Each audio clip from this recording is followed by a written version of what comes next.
안녕하세요. 저는 올해로 이혼한 지 3년이 되는 이혼녀입니다. 제가 사연 글을 쓰게 된 이유는 얼마 전 만난 전 남편 덕에 결혼 전의 일들을 떠올렸기 때문이에요. 모든 이혼이 그런 건 아니겠지만 대다수의 이혼처럼 제 이혼 과정도 무척이나 더럽고 찌질했어요. 쿨하게 해결할 수 있었다면 얼마나 좋았을까요? 하지만 그러기에는 너무 많은 것이 엮여 있었고 구질구질하게 널려 있었던 게 문제였죠. 저와 남편은 대학교 캠퍼스 커플이었어요. 보통 CC라고 부르는 연인 사이였는데 대학 졸업 후 바로 아이가 생기는 바람에 어린 나이에 결혼하게 된 경우에 해당해요. 보통 어릴 때 결혼하면 나중에 안 맞아서 힘들다고 하는 사람도 많은데 저희는 정말 30대 후반까지 이 결혼을 잘 이끌어왔어요. 서로가 잘 맞는다기보다는 잘 맞춰주는 사람들이었고 둘 다 소란스러운 걸 싫어했기 때문에 그 결이 잘 맞았던 것도 있었죠. 어려서 만나서 같이 고생해서 결국 자가로 집 마련한 것도 서로 돕지 않았다면 가능하지 않았을지도 모르죠. 공동명의로 된 제 집을 보며 어찌나 마음이 뿌듯했는지 몰라요. 사실 저는 성미가 급하고 뭐든 닥치는 대로 해결해야 하는 타입이에요.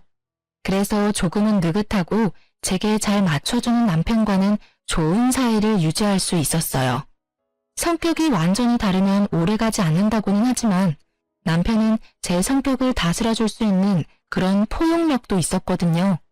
그런 남편에게도 장점 같은 단점이 있었는데 한 가지에 빠지며 아주 그것만 깊게 좋아한다는 거였어요. 그렇지만 그것 때문에 저희 사이가 틀어지거나 한 적은 절대 없었어요. 남편이 저를 포용하듯 저도 남편을 존중해줘야 한다고 생각했거든요. 남들이 보기에는 꽤 이상적으로 보이는 저희 가정에 문제가 생긴 건 첫째 아이가 유치원에 가던 해에 일어났어요. 그 당시 저는 둘째를 가지려고 애쓰고 있었어요.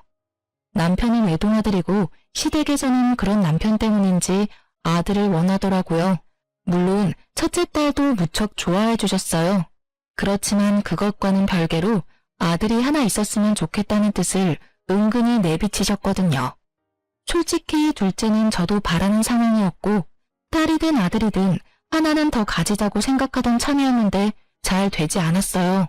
저와 남편에게 문제가 있어서라기보다는 남편이 너무 바쁜 탓이었어요. 그래도 짧은 시간을 이용해 집안일에 신경을 쓰려고도 했고요. 저는 그러려니 했답니다. 본래도 이런 식으로 바빴다가 좀 한가했다가 왔다 갔다 하는 직업이었거든요. 그런데 하루는 남편이 제게 용돈을 좀 달라고 하더라고요. 사실 저희는 경제권을 완전히 합친 게 아니었어요. 우리는 월급이 얼마인지 오픈하고 생활비로 쓸 금액과 목돈으로 모을 금액을 정확히 정한 다음 딱 반씩 서로 부담해서 돈을 모으기로 했거든요. 나머지 월급은 알아서 쓰고 그걸로 뭘 하든 상관없다였고요. 생활비는 둘이 합쳐 150만 원, 목돈 모으는 것도 둘이 합쳐 150만 원, 월급에서 150만 원을 가게에 제출하고 나머지는 알아서 쓰도록 한 거였어요. 그리고 1년마다 생활비가 더 붙을 것 같으면 좀 더 늘리고요. 이런 식으로 가계부를 키워왔거든요. 그런 상황에서 남편의 용돈 요구는 당황스러운 일이었어요. 저보다 돈을 많이 버는데 그 돈이 다 어디로 갔을까요? 그래도 가끔 그럴 수 있을 거라 생각하며 남편에게 용돈을 줬어요. 그렇게 그달은 넘어가나 싶었는데 그 다음 달에는 생활비마저도 넣어주지 않더군요. 이상하다고 생각했어요. 혹시 뭔가 또 하나에 빠져서 돈을 많이 쓰고 있나 싶었는데 이렇다 할 바뀐 점이 없어서 잘 모르겠더라고요. 그래서 남편 몰래 남편의 카드 내역을 한번 확인해 봤거든요. 그런데 보통 음식점, 편의점, 마트, 인터넷 쇼핑몰이 전부인 카드 내역에 보험금으로 빠져나가는 항목이 엄청 많더라고요. 금액대도 높아서 순간 당황했죠. 남편은 결혼 전에 보험을 2개 가지고 있었어요. 자동차 관련 보험 제외하고요. 하나는 실손이고 하나는 질병진단비 나오는 보험이었는데 갑자기 듣도 보도 못한 보험이 비슷한 시기에 여러 개 가입이 되어 있더라고요. 보험을 들면 보험 서류가 있을 테니 혹시나 싶어 안방에 보험 관련 서류 넣어두는 파일을 꺼내서 살폈어요. 역시나 최근에 작성한 보험 서류들이 몇 개나 되더군요. 거기서 발견한 게 이 보험을 설계해준 설계사의 명함이었어요. 그리고 거기 적힌 번호가 무척 눈에 익더군요. 남편의 핸드폰으로 가끔 전화 오는 번호였는데 남편은 일로 만나는 사이라고 했었거든요. 그런데 보험 설계사와 보험 청구할 일도 없는데 그렇게 자주 연락할 일이 없잖아요. 그때 살짝 그런 생각이 들었어요. 남편이 이 여자한테 호구 잡힌 건 아닌가 하는 생각이요.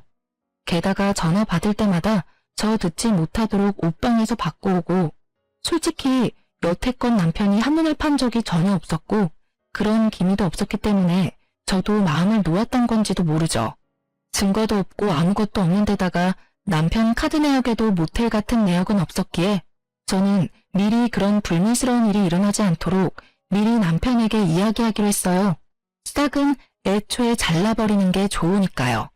저는 그날 남편을 기다렸어요. 탁자 위에는 남편 보험 가입 서류들과 보험 설계사의 명함을 탁 올려놓고요. 그날따라 일찍 돌아온 남편은 절 보더니 깜짝 놀라더라고요. 뭐해? 여기서? 당신 기다렸어. 나 좀 볼까? 많이 바쁜 일이야. 나 좀 씻고 밥도 좀 먹고 나서 들으면 안 될까? 안 돼. 이거 듣고 씻고 밥 먹어. 저는 남편을 맞은편에 앉도록 했어요. 저는 서 있었죠. 남편을 아래로 내려다보면서 고압적인 자세가 남편을 위축하게 만들었는지 아니면 이 공기가 평소와 다르다고 느꼈는지 저를 힐끔힐끔 쳐다보더니 탁자 위에 놓인 서류 더미로 눈을 옮기고는 화들짝 놀라 다시 날 쳐다보더라고요. 거기서 약간의 확신을 더 얻었죠. 내가 결혼하기 전에 절대 용서 못하는 거 이야기해줬는데 혹시 기억나? 아니, 기억 안 나는데. 나는 바람 피는 남자는 절대로 용서를 못해. 단 한 번이라도 들키면 나는 모든 관계 정리하고 남보다 더 못한 사이로 지낼 거라고 그때 이야기했어. 남편이 제 말에 대한 답을 못 찾더라고요. 그러더니 겨우 한마디 했어요. 근데 그게 지금 여기서 왜 나와? 나 바람 피운 거 없는데? 그래, 당신이 바람 피웠으면 나는 여기 있지 않았을 거야. 당신이 아직 바람을 피운 것 같지는 않으니까 여기 있는 거지. 이 보험 왜 들었는지 말해볼래? 오, 다 필요해서 가입한 거야. 일하던 사람들이 이런 거 저런 거 알려준 게 많아서. 정리하고 추가하다 보니까 좀 많아졌고. 나는 당신이 보험을 몇 개를 들던 얼마를 들던 솔직히 상관없어. 그런 부분 터치하지 말자고 경제권을 완전히 합친 게 아니니까. 그런데 생활비까지 못 낼 정도면 좀 심각하지 않아? 그리고 나는 이 정도로 보험을 많이 드는 사람은 못 봤어. 한 달에 거의 100만 원 가까이 나가는 것 같은데 당연히 몇 개는 해지해야 하는 거 아닐까? 가입한 지 얼마 안 돼서 가입 기간을 좀 유지해줘야 하는데. 보험 설계사랑 엄청 자주 연락하더라. 연락처 저장 안 하면 내가 모를 줄 알았어? 전화번호 뒷자리 이미 외워뒀는데 명함에 있는 전화랑 똑같더라고. 가입이 다 끝났는데 왜 연락을 유지해? 둘이 무슨 사이야? 혹시 썸 타니? 그런 거 아니야. 그냥 궁금한 게 있어서 연락하는 거지. 자기가 생각하는 그런 거 절대로 아니야. 아니라서 다행이네. 내가 여기서 확실하게 경고하겠는데 혹시라도 당신 바람 피우려면 나랑 이혼을 각오하고 펴. 다른 여자 만날 거면 재산 반 떼어주고 애 뺏기고 온 집안에 망신당할 각오로 하라는 말이야. 알아들었어? 알아들었어. 근데 진짜로 나 그런 거 아니라니까. 왜 어림짐작으로 사람을 이렇게 몰아붙여. 아니라면 됐잖아. 그리고 그 여자랑 별 사이 아니면 당장 필요 없는 보험 해지해. 그거 끌어안고 가면서 집에 돈 축나는 꼴 나는 못 봐. 만약에 그거 해지 안 하면 당신이 바람핀다고 생각하고 그 여자 찾아갈 거야. 제가 그 여자를 찾아가겠다고 말하니 남편이 저를 쳐다보며 알겠다고 나지막이 대답하더라고요. 확인했어. 다음 달 카드 통장 내역 내가 확인할 거고 카드사에 직접 전화해서 물어볼 거야. 만약에 저 보험들 다 갖고 있으면 어떻게 되는지 알고는 있지? 아, 그러지 말고 차라리 내가 본인 앞에서 그 여자한테 전화하던지 보험사 직접 전화해서 해지해. 그럼 깔끔하겠네. 오, 지금 저녁이라서 업무가 안 되는 거 아니야? 내가 내일 알아서 정리할게. 아니야, 내가 있어야 정확하잖아. 그러면 내일 내가 점심시간에 당신 회사 앞으로 갈게. 밥 먹으러 나와. 밥 먹는 김에 처리하면 되지. 그럼 되겠지? 남편은 제 말에 반박도 하지 못하고 고개만 끄덕였어요. 그리고 그 다음날 점심시간에 저는 남편 회사로 찾아갔어요. 저와 남편 회사가 그리 멀지 않아서 가능한 일이었고 저는 오후 반차를 쓰고 나온 거라 시간이 넉넉했거든요. 그렇게 식사 자리에서 저는 남편에게 전화를 하라고 시켰어요. 누가 봐도 하기 싫은 거 억지로 하는 얼굴로 남편이 보험회사에 전화해서 가입한 거 다 해지한다고 하더군요. 그리고 몇 개 해지를 하고 나서야 저는 방긋 웃어줬어요. 체할까봐 말 안 했는데 이제 밥 먹으라며 남편에게 식사를 권했어요. 그런데 식사가 끝나갈 무렵에 남편에게 전화가 오더라고요. 남편이 황급히 전화를 끄는 걸 보니 그 여자인 것 같더라고요. 저는 남편에게 손을 내밀었어요. 핸드폰 줘. 왜? 전화 안 받아도 돼. 받으면 왜 해지했냐 다시 넣어라. 그런 말만 할 거야. 내가 알아서 받을게. 아니, 그러니까 더더욱 내가 받아야지. 당신이 하기 힘드니까. 내가 해주면 더 좋잖아. 그리고 관계도 확실히 해야 하고. 그래도 남편이 핸드폰을 주려 하지 않자 저는 제 핸드폰을 꺼내서 그 여자의 번호를 찍었어요. 당신 폰으로 안 되면 내가 내 폰으로 전화할게. 결국 남편은 죽상인 얼굴을 한 채로 전화를 걸더군요. 저는 남편의 손에서 폰을 뺏었어요. 전화를 하자마자 곧 여자 목소리가 들렸어요. 오빠, 갑자기 보험을 해지하는 게 어딨어. 오빠 해지해서 지금 내가 얼마나 곤란한지 알아? 오빠라는 단어가 참 열받게 들리긴 처음이었어요. 누군데 남의 남편에게 오빠라는 단어를 쓰는지. 오빠 아니고요. 그 오빠 안 사람이에요. 남편 보험금이 너무 많이 나와서 제가 해지시켰어요. 그러니까 앞으로 보험 가입 권유하지 마세요. 누구시라고요? 와이프요. 그쪽이 오빠라고 부르는 사람 와이프. 그리고 두 분이 얼마나 친밀한 관계인지는 모르겠지만 연락은 적당히 해주세요. 제 말에 상대방 여성은 아무 말도 안 하고 가만히 있더군요. 할 말을 못하는 건지 할 말이 많은데 안 하는 건지. 알 수 없었지만 저는 제 할 말만 했어요. 그럼 알아들으신 걸로 알고 전화 끊을게요. 그리고 남편 보험 계속 정기적으로 확인할 거니까 보험 가입 권유 절대 하지 마세요. 한 번 더 확인 사살한 저는 전화를 끊었어요. 남편 얼굴은 안절부절 똥 마려운 개처럼 보였어요. 둘이 짧은 시간 동안 오빠 동생 하는 사이 됐네? 그래도 남의 남편을 오빠라고 막 부르는 건 좀 아니지 않아? 처음부터 알던 사이면 몰라도 다른 여자한테 가볍게 오빠라고 부르라고 하지 마. 어디 가서 오해 사기 십상이니까. 그렇게 남편에게 확인시켜두고 저는 집에 돌아왔어요. 돌아오는 길에 확신이 들었어요. 그 여자가 제 전화에 침묵한 이유부터 시작해서 남편의 그 똥마려운 표정까지. 분명히 둘 사이에 어떤 감정적인 교류가 있기는 한 것 같았어요. 그러지 않고서야 아무런 사이도 아닌데 저의 불쾌한 전화를 그렇게 조용히 넘어가진 않았겠죠. 그런데 아예 말을 안 하는 걸 보니 자기가 말을 잘못 꺼냈다가 뭔가 뽀록 내면 안 될 것 같아서 그런 선택을 한 것 같더라고요. 제가 봤을 때는 그 여자와 썸을 타고 있었거나 아주 극 초반이었겠죠. 솔직히 화가 너무너무 났지만 그래도 이 정도 선에서 제가 알아채고 끊을 수 있어서 다행이라고 생각했어요. 그렇지만 내심 찝찝한 마음은 가라앉지를 않더라고요. 점점 더 남편을 의심하게 되고 일거수일투족을 감시하게 됐어요. 그렇게 정기적으로 남편의 카드 내역을 검사했고 남편은 그럴 때마다 죄인이 된 것처럼 제게 카드 내역을 보여주고 검사받았어요. 그렇게 몇 달이 지나고 그 보험 사건이 잠잠해질 때쯤 저는 습관처럼 남편의 카드 내역을 확인하고 있었어요.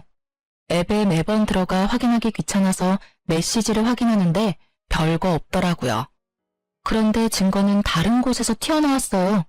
바로 남편의 지갑에서요. 남편은 영수증을 지갑 안에 잘 정리하는 습관이 있는데 그날 제가 현금을 빼지 않아서 현금을 써야 할 일이 생겼거든요.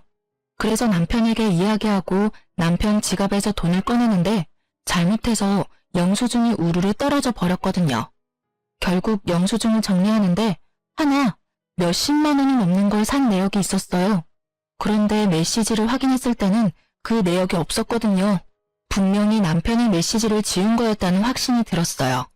저는 그 영수증만 몰래 챙겨서 주머니에 넣었어요. 남편에게는 아무 말 없이 지갑도 돌려놨죠. 남편도 제가 지갑은 검사 안 하니까 거기다가 아무 생각 없이 끼워 넣은 것 같더라고요. 결국 저는 그 영수증으로 남편이 무엇을 샀는지 추적하기 시작했어요. 우선 가게가 어디인지 알아보기 위해 영수증에 적힌 곳을 인터넷으로 찾아봤어요. 주얼리 샵이더군요. 그리고 전화를 해서 남편이 산 물건이 뭐였는지 확인을 부탁했죠. 제가 산 물건과 겹치면 안 된다고요. 그랬더니 알려주더라고요. 고가의 팔찌였어요. 저는 최대한 이성을 유지하기로 했어요. 조만간 저의 결혼기념일이 있으니 그때 저에게 줄 선물일지도 모르잖아요. 그렇게 일주일을 참아 결혼기념일이 되었는데 남편이 제게 선물을 주더라고요. 몇만 원짜리 티셔츠였어요. 그것도 남편과 커플티. 딱 봐도 남편 취향인 옷이었죠. 자기가 갖고 싶었던 옷을 사는 김에 제 것까지 산 것 같다는 느낌이 팍 들었죠. 저는 남편이 바람을 핀다는 걸 확신하고 남편과 상간녀의 증거 사진을 확보하기로 했어요. 생각보다 어렵지는 않았어요. 주말에 일을 간다고 해놓고 나와서는 남편 뒤를 따라다니며 사진을 찍었거든요. 그리고 남편과 모텔에 들어가는 여자의 사진을 건졌어요. 여자는 투피스 정장에 화장도 헤어도 완벽하게 해서 누가 봐도 전문직 여성처럼 보이더군요. 그 여자가 누구인지는 몰랐지만 저는 분노로 몸이 바들바들 떨리는 걸 느꼈죠. 그때 그렇게 주의 주고 바람 피우면 끝이라고 이야기까지 했는데 아예 제 말은 무시하고 또 여자랑 바람을 피고 있었으니 남편에게 모든 걸 터뜨리기 위해 좀 더 증거를 모으려던 그때 친정엄마에게 전화가 왔더라고요. 너 혹시 요새 보험하니? 응? 그게 무슨 소리야? 보험이라니. 아니, 김서방이 나더러 보험 하나 들라고 해서 들었는데 금액도 너무 비싸고 나한테 필요 없더라고. 내 보험 관리해주는 설계사한테 이야기했더니 굳이 안 들어도 된다는데 김서방이 그렇게 들라고 해서 일단 가입을 하긴 했는데 아님 김서방이 보험 쪽으로 직업 바꿨어? 저는 친정엄마의 말에 열이 팍 오르는 걸 느꼈어요. 최대한 가라앉혔던 분노가 터져서 진짜 미칠 것 같더라고요. 또 보험. 더 이상 가깝게 지내지 말라고 경고했건만 여전히 만나는 것도 모자라 남편을 통해 저희 부모님까지 건드린 여자. 제 눈이 돌아버리는 것도 당연했던 건지도 모르죠. 우리 남편이 엄마한테 보험을 들라고 했다고? 보험금 엄마가 내는 거야? 아니, 3개월까지는 자기가 내주겠다는데 이거 진짜 가입해도 되는 거 맞아? 너 목소리 들어보니까 가입하면 안 됐던 거 아니니? 저는 남편의 서랍에서 보았던 수두룩한 보험 가입 서류를 떠올리며 엄마에게 물었어요. 혹시 아빠도 들었어? 그래, 너희 아빠한테도 하나 들어달라고 사정을 해서 그러고선 너한테는 당분간 이야기하지 말라지 않니?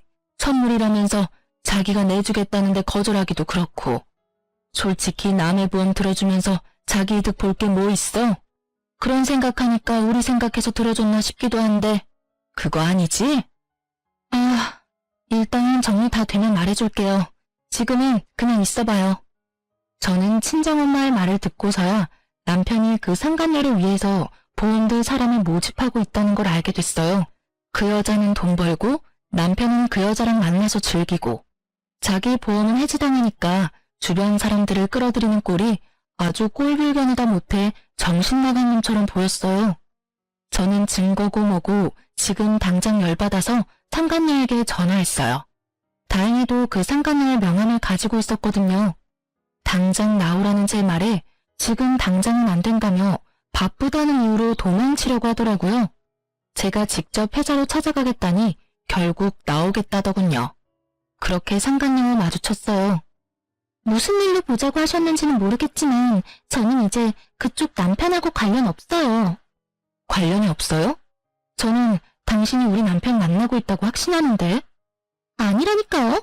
왜 제가 고객을 만나요. 제가 보는 고객이 얼마나 많은데. 그분은 그 중에 한 분이세요.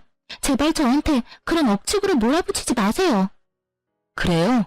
그럼 얼마 전에 60대 노부부 보험 들어준 거 있죠? 우리 남편 통해서. 그거 해지 좀 해주실 수 있나요? 저희 부모님은 그거 필요 없거든요. 보험 해지는 제가 임의대로 못하죠. 그건 당사자가 하는 거예요. 그리고 그건 따님이라도 강제하실 수 없어요. 필요하니까 들었겠죠.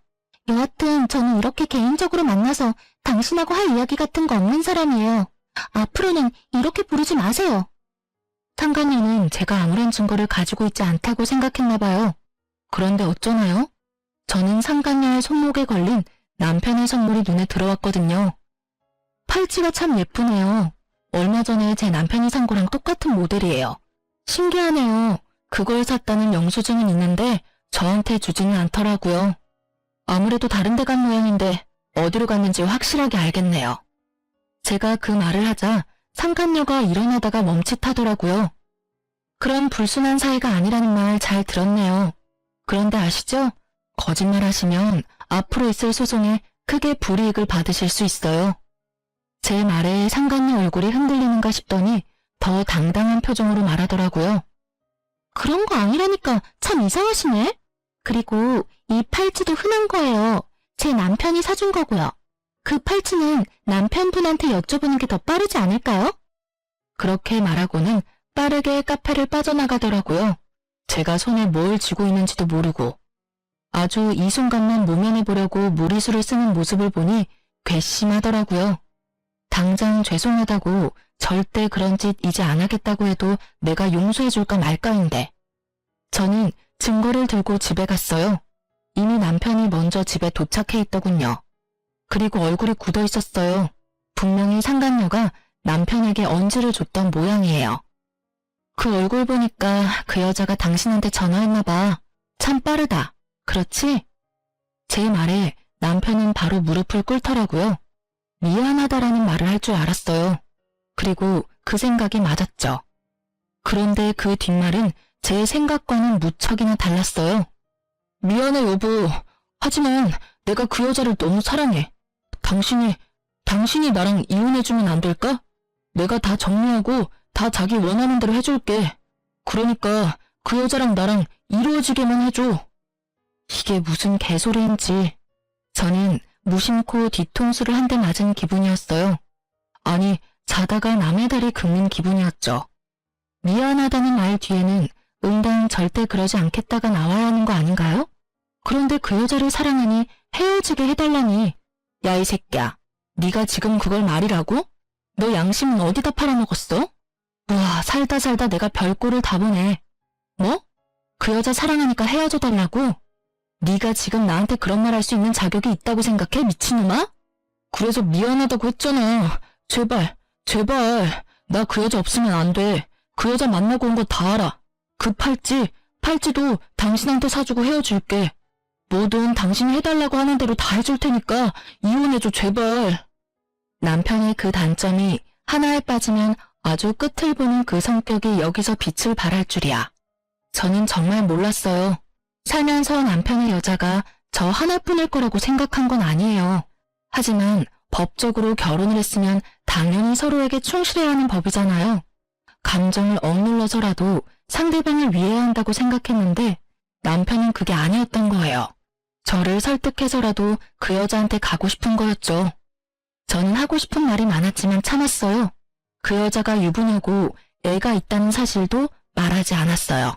이혼하고 싶다고? 제발? 진짜 이제는 정말 지친다.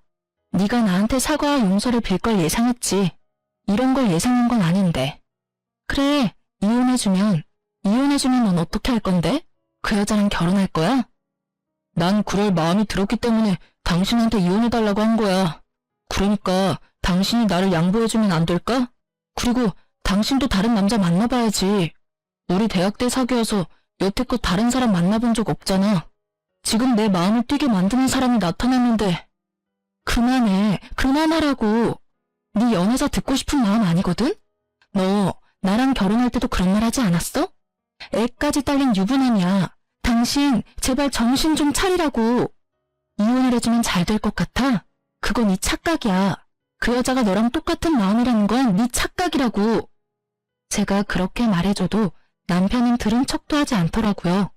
오히려 자기 말이 맞는다며 철석같이 믿는 모습을 보니 이제는 돌리기엔 너무 늦었다는 생각이 들더라고요. 이런 미친놈을 데리고 살아봐야 내 인생만 피곤해질 거라고 생각했어요. 너 진짜로 나랑 헤어지고 후회할 생각 없지? 경고하는데 나는 이혼하면 재결합이나 번복은 안 해. 그거 알고도 네가 그렇게까지 말한다면 알았어. 내가 너랑 이혼해줄게. 너를 위해서가 아니라 나를 위해서 이혼하자. 대신 내가 원하는 거 다 해주기로 한 거 잊지 마. 많이 안 바래. 재산 반으로 분할하고 애 친권 양육권은 내가 가져갈 거야. 그리고 위자료 내놔. 그때 내가 이야기했지? 그럴 각오로 바람 피웠을 테니 위자료까지 싹 다 받아갈게. 남편 얼굴에 화색이 돌더군요. 솔직한 말로 이혼 안 해주고 남편을 계속 괴롭혀주고 싶었는데 남편이 그 여자 상황을 모르는 것 같으니 그냥 이혼하기로 한 거였어요. 이혼하고 자기 마음대로 아무것도 되지 않으면 이중으로 고통받을 테니까요. 남편과 이야기를 끝내고 그 다음날 저는 상간녀의 집 앞에서 상간녀를 기다렸어요. 집은 당연히 뒤를 캐서 알아냈죠. 그렇게 상간녀 집 앞에 있는데 그 여자가 한 남자랑 팔짱을 끼고 돌아오고 있더라고요. 제가 먼저 말을 걸었어요. 안녕하세요. 우리 이야기 좀 할까요? 제 등장에 상간녀 얼굴이 사색이 되더니 할 말 없다며 집으로 들어가려고 하더라고요. 남편분인 것 같은데 인사라도 드릴게요. 지금 이야기 안 하면 다른 쪽으로 인사드릴 건데 그거라도 괜찮으면 그렇게 하시고요. 제 말에 압박을 느낀 상간녀가 남편을 집으로 돌려보내고는 저와 카페로 갔어요. 이번엔 무슨 일로 오셨어요? 저 진짜로 그 사람이랑 아무 사이 아니라니까요. 이렇게 괴롭히면 경찰 부를 거예요? 경찰 부를 필요 없고 남편이랑 헤어지기로 했으니까 빨리 저희 남편 데려가서 결혼하세요.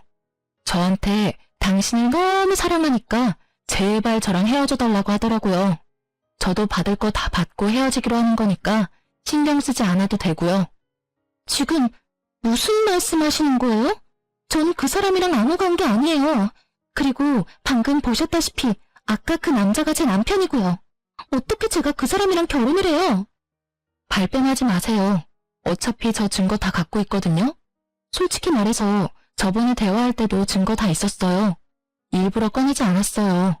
너무 숨어버리면 못 찾잖아요. 아니, 두 사람이 싸우는 거면 둘이서 이야기하고 끝내야지. 왜 아무 상관없는 저한테 이러는 건데요? 상관이 왜 없어요? 나 그쪽한테 상간녀 소송할 건데 상관 있지 않아요? 미쳤어요? 저희 그런 사이 아니라고요. 이 여자 미쳤나봐. 저는 상간녀 앞에 모텔 들어가는 사진, 남편과 뽀뽀하는 사진을 올렸어요. 상간녀 얼굴 순식간에 변하더라고요. 남편이랑 재혼할 거죠? 남편은 그렇게 말하더라고요. 대단하시네요. 남편 애 있으면서 불륜의 재혼까지. 언제 남편한테 이야기하실 거예요? 먼저 이야기하세요. 그 뒤에 상간녀 소송해드릴게요. 일부러 그렇게 말했어요. 그 여자가 진짜 남편과 만나고 싶은 마음이 있는지 확인하려고요. 이보세요. 저는 제 가정 깨트릴 생각 요만큼도 없어요. 그 사람이 그렇게 생각하는 건 본인 생각이지 제 생각이 아니라고요. 아니 도대체 누가 엔조이랑 결혼을 해요? 끼지도 않아. 그냥 쿨하게 만나자고 하더니 결국은 이딴 식으로 질척하게 굴고. 우리 남편 알면 진짜 당신들 다 고소 고발해버릴 거야. 흥분하는 상간녀의 말들은 모두 녹음되고 있었고 저는 그런 상간녀에게 한마디 했어요. 그럼 당신은 진심이 아니고 남편과 헤어질 생각도 없다는 거죠? 네, 저는 남편과 헤어질 생각 조금도 없어요. 상간녀는 그렇게 말하며 가버렸고 저는 집에 돌아와 남편에게 녹음 내용을 들려줬어요. 남편은 그 대화를 듣더니 부들부들 떨더라고요. 처음에는 아니라고 그냥 불륜인 거 들킬까봐 거짓말한 거라고 하더니 상간녀로부터 문자 한 통 받더니 완전 흥분하더라고요. 앞으로 연락하지 마 라는 문자였죠. 남편 열받아서 상간녀에게 전화했지만 결국 전화는 이어지지 않았고 남편은 분이 못 참겠는지 뛰쳐나가더라고요.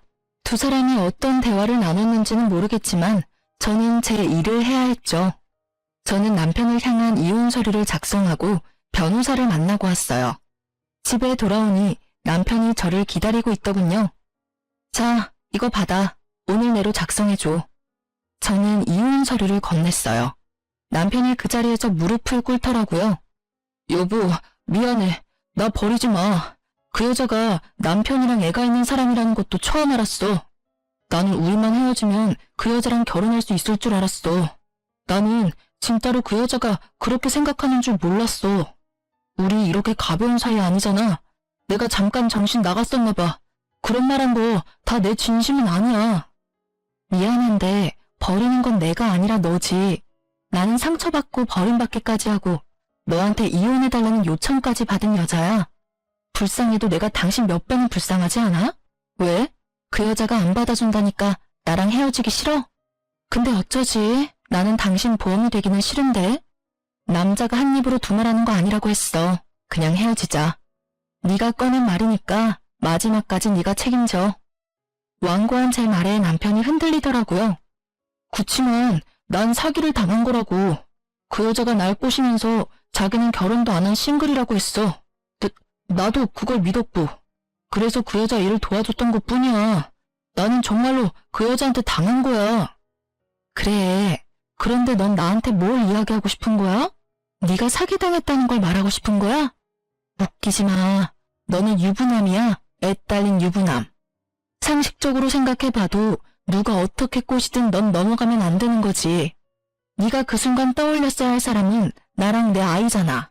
그런데 넌 그 여자한테 홀라당 넘어갔잖아. 그 여자가 널 꼬시려고 했다 하더라도 네가 철벽 쳤으면 그럴 일 없지. 네가 그 여자한테 여지를 줬으니 이런 일이 벌어진 거 아니야? 그리고 처음에 내가 그 여자랑 멀리하라고 했을 때 그때라도 말 들었으면 이런 일은 없었겠지. 다 네 손으로 이렇게 엉망으로 망쳐놓고 왜 네가 피해자인 것처럼 굴어? 속 뒤집어지게? 제 말에 이혼은 절대로 안 된다며 눈물을 줄줄 흘리는데 전혀 불쌍한 마음이 들지 않았어요. 하지 말라고 할 때 멈췄어야죠. 제 말에 귀 기울이지 않고 결국은 보란듯이 당한 걸 왜 남 탓을 하는 건지. 일책 배우자는 당신이고 나는 당신한테 이미 모든 믿음이 사라졌어. 그런데 왜 결혼을 유지해야 해? 이번 일로 깨달았어. 당신은 한 번 빠지면 헤어나오지 못하는 사람이라는 거. 나한테서 이미 마음 떴을 텐데 내가 왜 널 만나? 그냥 이렇게 깔끔하게 헤어지자. 당신이 하고 싶다는 것처럼. 그때 말했던 것처럼 재산 분할, 양육권, 친권 다 내가 원했던 대로 해줘. 그리고 위자료도. 당신 입으로 꺼낸 말이니까 그 정도는 지켜주겠지. 그게 싫으면 소송해. 어차피 소송해도 내가 이길 거니까. 차가운 제 말투에 돌아올 수 없는 강을 건넜다는 걸 남편이 실감했는지 망연자실한 눈으로 저를 보더라고요. 그러더니 이내 벌떡 일어나더니 어디론가 가더군요. 저는 남편을 신경 쓰지 않고 남편 주변 친인척들에게 전화부터 했어요. 남편 통해서 보험 든 거 있으면 해지하시라고. 필요한 거면 갖고 있어도 되는데 불필요한 건 해지하셔도 된다고 했어요. 전화를 돌려보니 친정어른 2분, 시댁어른 2분에 본인 가족 중에 고모, 삼촌, 조카들까지 싹 다 들어줬더군요. 결국 그분들도 다 보험을 해지했어요. 그렇게 저는 집에서 짐 정리를 하고 있었어요. 이 집에 애착은 있었지만 남편님과 함께 지내고 싶은 마음은 눈꽃만큼도 없었거든요. 짐 정리하는 도중에 전화가 오더군요. 그 상간녀였어요. 여보세요? 당신 남편 좀 데리고 가요. 왜 여기 와서 이 난리를 피우도록 만들어요? 제가 그 남자랑은 진지한 사이 아니라고 말했잖아요. 그런데 왜 우리 집까지 찾아와요? 흥분한 채 말하는 상간녀에게 저는 콧웃음을 쳐줬어요. 다 자기가 스스로 만든 업보인 걸 누구 탓을 하는 건지. 이렇게 보면 남편이나 이 여자나 똑같은 족속들이에요. 저는 모르는 일이에요. 이미 저랑 이혼 서류 작성했고요. 집에 찾아갔으면 잘 달래서 돌려보내시면 되잖아요. 남자 후리는 거 잘하면서 그 정도도 못해요? 여태까지 단물순물 다 빨아먹었으면서? 누가 단물순물 다 빨아먹었대요? 그리고 이혼 서류 작성했어도 당신이 와이프잖아요. 여기 와서 빨리 이 사람 좀 데리고 가요. 저희 남편한테 이야기하겠다면서 협박하잖아요. 그건 그쪽이 알아서 하셔야죠.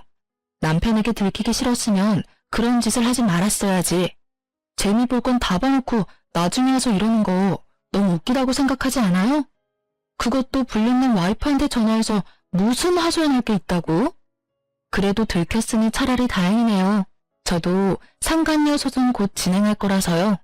집으로 보내드릴까 회사로 보내드릴까 고민 중이었거든요. 그래도 이미 들켰으니 집이 낫겠죠? 제 말에 상간녀는 씩씩거리는 소리만 낼 뿐 대답 하나 제대로 못하더군요. 아니라고 몇 번을 말해요. 지금 당장 저 남자 데리고 가라고. 결국 소리를 꽥 지른 상간녀에게 저도 소리를 질렀어요. 이게 어디다 대고 명령질이야? 네 알아서 하라고. 당신이 만든 거잖아, 이 모든 상황이. 왜 나한테 지랄이야? 나한테 괜히 열내지 말고 열심히 네가 싼 똥이나 치워, 이 상간녀나. 앞으로 이런 시답잖은 일로 절 귀찮게 굴면 나까지 거기 가서 깽판 치는 수가 있으니 2번 다시 연락하지 마. 알겠어? 남편은 저에게 거절당하고 화가 나서 상간녀 집을 찾아간 모양이더라고요. 결국 상간녀 남편이 알게 된 건지 핸드폰 너머로 남자의 목소리가 들리는데 아주 난장판이더라고요. 욕설이 난무하고 여자는 아니라며 사정사정하고 남편은 보란듯이 증거사진 보라며 날리고 그 혼란스러운 상황이 너무도 귀에 쏙쏙 들어오더라고요. 이왕이면 직접 눈으로 보고 싶었는데 딱 제가 바랐던 그림이었거든요. 남의 가정 파탄내놓고 자기 가정 지킬 수 있을 거라 생각했다면 그거야말로 오산이죠. 그렇게 저와 남편은 무사히 이혼했답니다. 남편은 저와 이혼하면서 그렇게 울었어요. 왜 우는지 모르겠더라고요. 지가 이혼하자 해놓고 피해자인 척 다하는 그 모습이 아주 불쾌하게 느껴질 정도였죠. 그렇게 저는 받은 돈으로 아이와 살 집을 구하고 이래저래 바쁘게 살았어요. 남편 생각은 전혀 나지 않을 정도로요. 둘이 잘 살기라도 했으면 열받아서 더 생각났겠지만 아예 파투난 걸 봐버리니 그냥 보고 싶지 않은 생각만 들었죠. 그러다 얼마 전 우연찮게 전 남편을 만났어요. 별거 아닌 일이었고 아이와 관련된 일 때문이라 만났어요. 못 보던 사이에 몸집이 2배가 됐더라고요. 살이 엄청 쪄있길래 이유를 물으니 스트레스로 인한 폭식 때문에 살이 좀 쪘다고 하더라고요. 그래서 요즘은 어떻게 지내? 새로운 사람은 만나고 다녀? 새로운 사람? 이 꼴로? 나 그 여자한테 당한 이후로 여자는 안 믿어. 특히나 직업적인 걸 핑계로 다가오는 사람은 다 못 믿어. 그 여자랑 결혼했을 줄 알았는데 결국은 당신도 혼자 됐네. 그 여자는 이혼당했다는 이야기 들었어. 뭐 서로 이혼한 처지끼리 만날 수도 있잖아. 잘해봐. 죽고 못 사는 사이였는데. 그 여자가 나한테 한 짓을 생각하면 진짜 신고해도 모자랄 정도지만 나도 내가 나쁜 짓을 했다는 걸 알고 있으니까 참는 거야. 그 여자 얼마 전에 나한테 찾아와서 뭐라고 했는지 알아? 내가 자기 인생 엉망으로 만들었으니까 책임지라면서 왔더라. 보험 해지되어서 급여 환수 당한 것도 모자라서 이혼까지 당해서 완전 빈털털이 됐더라고. 남편한테 위자료 지급해야 하는 것도 있고 너한테 위자료 지급해야 하는 것까진 있는데 결국 돈은 못 버니 나한테 온 거지. 진짜 끝까지 파렴치하고 정신 나간 여자야. 어떻게 나한테 올 수가 있어? 나한테 어떤 짓을 했는데. 그래도 너 엄청 빠졌었잖아. 이혼해달라고 나한테 부탁할 정도로. 내가 미쳤던 거지. 그 여자가 뭐가 좋다고 그런 짓을 했는지. 당신하고 이혼한 게 내 인생에 가장 미친 짓이었다고 지금도 생각해. 그 여자만 아니었으면 평범하게 행복하게 살았을 텐데. 나한테 와서 책임지라고 난리쳤을 때 진짜 한 대 안 때린 내가 대단하다 싶을 정도야. 너는 절대 안 받아준다고 그 위자료들 갚고 싶으면 혼자서 갚으라고 말하고 내쫓아버렸어. 그 뒤로도 전화 오고 찾아오고 하더니 내가 스토커로 신고하겠다고 하니까 결국 안 오더라고. 전 남편 이야기 듣고 있으니 사랑하던 사이가 돌아서면 남보다 못하다는 말이 딱 떠오르더라고요. 그렇게 좋아서 둘이 붙어먹고는 나란히 나락으로 떨어진 꼴을 보고 나니 그날 저녁밥이 어찌나 맛있던지. 게다가 남편 말로는 저랑 이혼하고 나서 친척분들한테 욕을 엄청 얻어먹었다고 해요. 멀쩡한 조강지쳐 놔두고 바람 피워놓고는 결국 보험 사기꾼한테 휘둘렸다고요. 전 남편은 한바탕 푸념을 털어놓고는 아이 한 번 안아주고 나갔어요. 바람 한 번 정도는 용서해줘도 되지 않았냐고 제게 이야기하는 사람도 있었어요. 다들 그렇게 참고 산다고요. 애 때문에 돈 때문에 상간녀랑 잘 사는 꼴 보기 싫어서 그렇게 헤어지지 않고 산다고 하는데 저는 제가 싫다는 사람과 함께 사는 게 그 무엇보다 싫었어요. 엄밀히 따지면 제가 싫다고 한 거 아니었어요.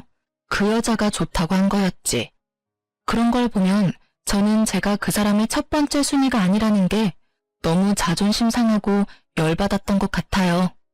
만약 이 인간이 다시 나에게 돌아온들 또 어디선가 운명 같은 여자를 만나 빠지게 될 줄 모르잖아요. 한 번 일어났던 일이 두 번 일어나지 말라는 법은 없으니까요. 살다 보면 무디게 되겠지만 받은 상처는 사라지지 않고 남게 되고 그 상처를 낸 원인을 보면 또 생각나고 되뇌이고 그렇게 살 자신이 저에게는 없었어요. 그냥 눈앞에서 보이지 않아야 제 상처가 나을 것 같았어요. 그리고 이렇게 이혼하고 나니 상처가 헤집어지지 않더라고요.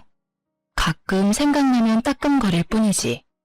이혼 후의 과정이 쉽지는 않았어요. 이혼하고 몇 년쯤 지나니 사람 만나보려는 연락도 점점 많아지고 있어요.